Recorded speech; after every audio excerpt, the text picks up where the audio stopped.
165. Значи не присвърши. Така, от миналата година се постави нова традиция в BG сайта, раздаването на специални награди за личност, проект, фирма, идея и цялостен принос към българското веб пространство. Тази година тези специални награди са 3. Да, тези специални награди в BG сайт 2009 бяха определени от журито, което ви изборихме преди малко. Аз пак ще ви го изборя, защото познавам някои от тези хора. Веселин Николов.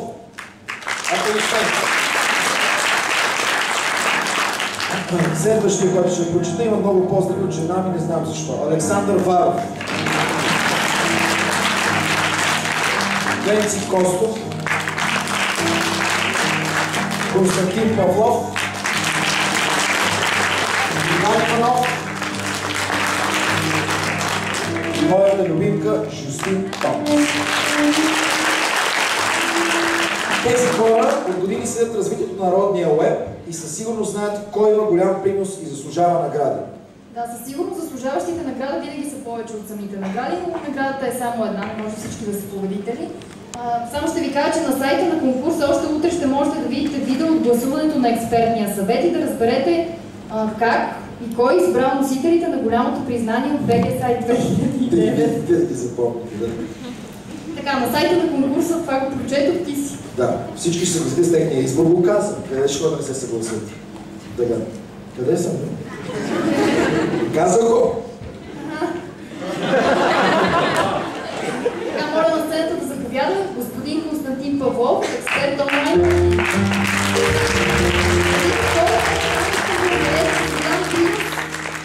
С повече от 10 години в родния уеб, дългогодишен съратник на идеята и развитието на BG сайт, от когото ще научим кой получава първата от тези 3 награди.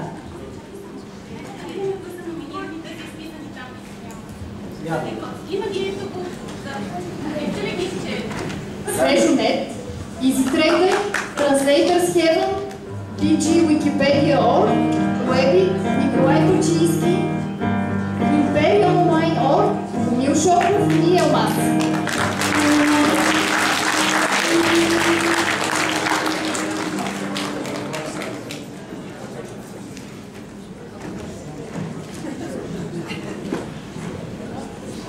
Много се радвам и много се вълнувам винаги, когато излизам на тази сцена.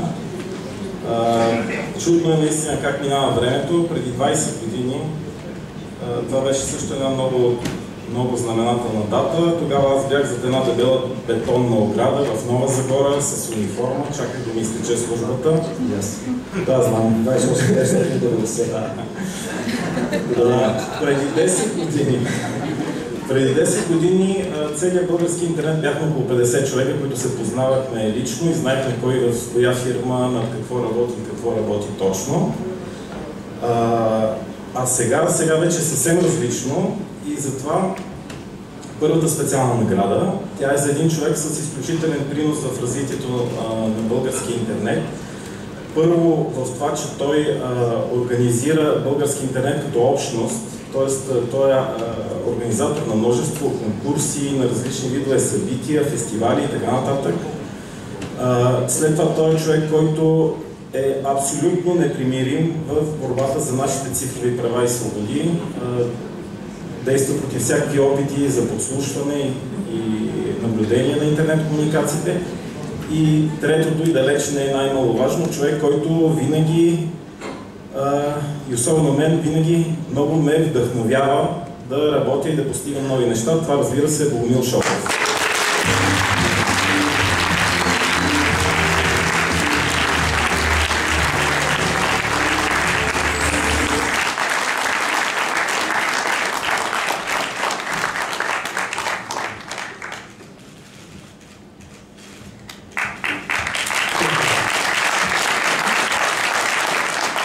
Добър вечер!